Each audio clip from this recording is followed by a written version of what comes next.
So I'm now going to talk about using the pattern tool, specifically the circular pattern tool. Now, from this point on, I am not going to call this the pattern tool because as far as the SQA is concerned, the pattern tool doesn't exist. It's called an array. It's called either a circular array or a polar array. I know it's called pattern and inventor, but it's one of the pieces of vocabulary that you have to learn the SQA version, which is array.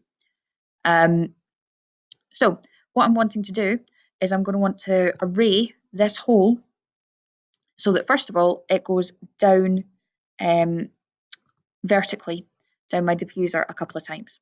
So I'm going to first of all use the rectangular array because if I want it to happen in a straight line, I'm going to use rectangular array. First things first, using this red arrow, I'm going to pick the thing that I want to pattern. I can do that in the model. I can also do that in the model tree by hovering over this. So I'm going to click there. And then I need to choose the direction that I want this to go in.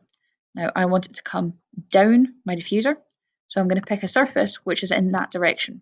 I'm going to pick this one. You can see now that little green arrow is showing the direction of the pattern. It's always going to go down the way.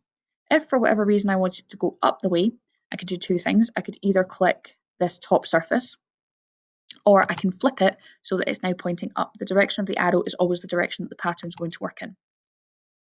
Here I can type however many examples of the pattern I want. So if I type in 4, I'll get 4 circles made. If I type in 10, I'll get 10 circles made. I would like 4. You can see here, we're getting a little bit close to the edge. Now the default gap in between each circle is 10 millimeters.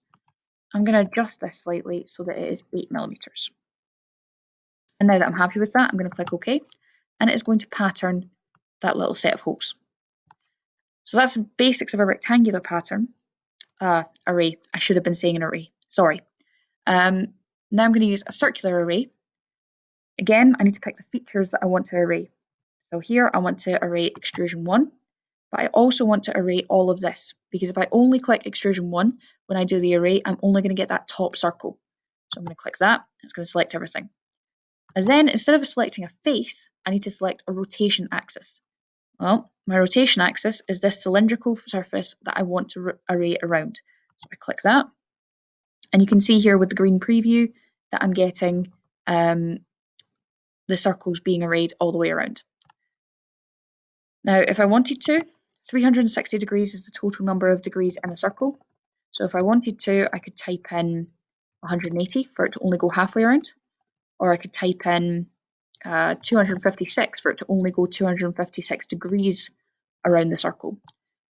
In actual fact, I do want it to go the full 360 degrees. And depending on how many times I want it to happen, so say I type in 4, I will get 4 instances of the array. If I wanted to type in 10, it will give me 10 instances of the array. So I'm happy with that, so I'm going to click OK.